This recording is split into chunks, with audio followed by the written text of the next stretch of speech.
जय माताजी मित्रों, मारी चेनल ममतानी रसोई में तमारुं स्वागत है। मित्रों, आपणे ज्यारे कोईपण कठोळनुं शाक बनाववानुं होय, जेवा के चणानुं शाक, तुवेरनुं शाक, तो आपणे तेने 7 થી 8 कलाक माटे पाणीमां पलाळीने राखवाना होय छे, अथवा तो आपणे तेने ओवरनाइट पण पलाळता होय छे अने पछी बीजा दिवसे तेनुं शाक बनावता होय छे, अथवा तो कोईपण रेसिपीमां तेनो उपयोग करता होय छे। पण घणीवार एवुं थतुं होय के आपणे आ चणा के तुवेरने पलाळवानुं भूली गया होय छे अने आपणे बीजा दिवसे तेनो उपयोग करवो होय, जेवा के आपणे पाणीपूरीमां तेनो उपयोग करवो होय, तो आपणे आ चणाने इन्स्टंट कई रीते बाफवा खूब ज ओछा समयमां तेनी रीत हूँ आजे तमारी साथे शेर करवा जई रही छूं। तो मित्रों, विडियो पसंद आवे तो विडियोने लाइक, शेर अने सब्सक्राइब करवानुं बिल्कुल भूलता नहीं। तो अत्यारे मैं शाक बनाववा माटे अत्यारे 1 वाटकी चणा लीधा छे। तो आ चणाने आपणे इन्स्टंट बाफवाना छे। तो आजे कई रीते बाफवा ते जोईए। चणाने पलाळवा माटे आपणे गैस पर एक कूकर राखीशुं। तो कूकरनी अंदर अत्यारे आपणे 2 ग्लास जेटલું पाणी लईशुं।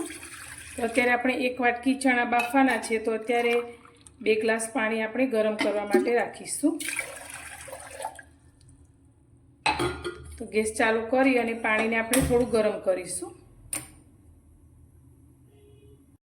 पाणी आपणुं गरम थई गयुं छे। तो तेनी अंदरथी आपणे 2 कप जेटલું पाणी जे चणा लीधा छे तेनी अंदर लईशुं अने आ गरम पाणीथी आपणे आ चणाने धोवाना छे। तो एक वातनुं खास ध्यान राखवानुं के आपणे चणाने ज्यारे धोईए त्यारे गरम पाणीथी ज धोवाना छे। तमे कोईपण कठोळ बनावता होय त्यारे तेने धोवो तो गरम पाणीथी धोवानुं, तो ते चढ़वामां जल्दी सरळता रहेशे। तो एने सारी रीते आपणे चमचीनी मददथी धोई लईशुं अने तेमांथी पाणीने दूर करी लईशुं। चणाने आपणे धोई लीधा छे अने पाणी पण आपणुं सारी रीते गरम थई गयुं छे। तो हवे आपणे आ कूकरनी अंदर धोयेला चणाने लई लईशुं।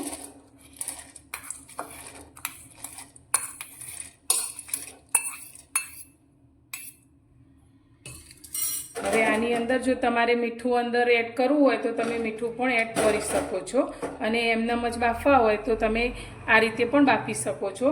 तो हवे आपणे गैसनी फ्लेम धीमी करी दईशुं अने कूकरनुं ढांकण बंध करी दईशुं। हवे आ रीते ढांकण बंध कर्या पछी आपणे आनी कोई सीटी नथी करवानी, पण आमां थोड़ी हवा भराय त्यां सुधी आपणे तेने गरम थवा देवानुं छे। तो लगभग 2 થી 3 मिनिट माटे आपणे आ रीते कूकरने धीमा गैस पर राखीशुं। लगभग 1 થી 2 मिनिट जेटलो ज समय थयो छे ने आपणा कूकरमां आ रीते हवा भराई गई छे। तो हवे आपणे गैसनी फ्लेम बंध करी दईशुं। आनी कोई सीटी आपणे नथी थवा देवानी अने आ रीते आपणे हवे आ कूकरने 10 मिनिट माटे राखीशुं, जेथी आपणा अंदर रहेला चणा सारी रीते पलળી जशे। આપણે બંધ ગેસ પર કૂકરને રાખે લગભગ 8 થી 10 મિનિટ જેટલો સમય થયો છે। તો હવે આપણે કૂકરનું ઢાંકણ ખોલીશું। તો આ ચણા આપણા આ કૂકરમાં જે હવાનું દબાણ થવાથી સારી રીતે પલળી જાય છે। તો તમને આ ચણા પલળેલા બતાવું તો આપણે આ રીતે ચમચામાં લઈ અને જોઈશું। તો આપણે 7 થી 8 કલાક માટે ચણા પલાળીએ ત્યારે આ રીતે ચણા પલળતા હોય છે। તો આપણા ફક્ત 8 થી 10 જ મિનિટમાં આપણા ચણા સારી રીતે પલળી ગયા છે। તો હવે આપણે દાણો હાથમાં લઈને જોઈએ તો એકદમ સરસ રીતે પોચો પણ થઈ ગયો છે અને તમે જોઈ શકો છો તેના ફોતરા પણ સારી રીતે નીકળી જાય છે। તો આપણા ચણા એકદમ સરસ રીતે પલળી અને તૈયાર થઈ ગયા છે। તો તમે આ રીતે ઇન્સ્ટન્ટ ચણાને પલાળી શકો છો। હવે આપણે આ ચણાને એકદમ પોચા રૂ જેવા થાય તેવા કરવા માટે હવે આપણે ગેસ ચાલુ કરી અને એકદમ સ્લો ગેસની ફ્લેમ પર 4 થી 5 सीटी करीशुं। तो गैस ने आपणे एकदम धीमो ज राखवानो छे अने आ सीटीने थवा देवानी छे। आपणे कूकरमां 5 सीटी करी लीधी छे ने कूकर पण थोडुं ठंडू थयुं छे। तो हवे आपणे तेनुं ढांकण खोली अने जोई लईशुं। तो आपणे फक्त 10 ज मिनिटमां चणाने पलाळेला अने तेने बाफी लीधेला छे। तो हवे आपणे चणाने चेक करीए तो आपणा चणा एकदम सरस रीते पोचा बफाईने तैयार थया छे। आ रीते तमे जोई शको छो। तो फक्त 15 ज मिनिटना समयमां आपणा चणा सारी रीते बफाई गया छे। तो तमे पण आ रीते चणाने इन्स्टंट बाफी शको छो।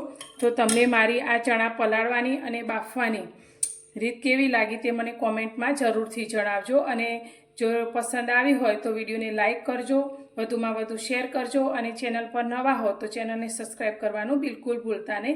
तो फरी मळीशुं एक नवी ज रेसिपी साथे नवा विडियोमां।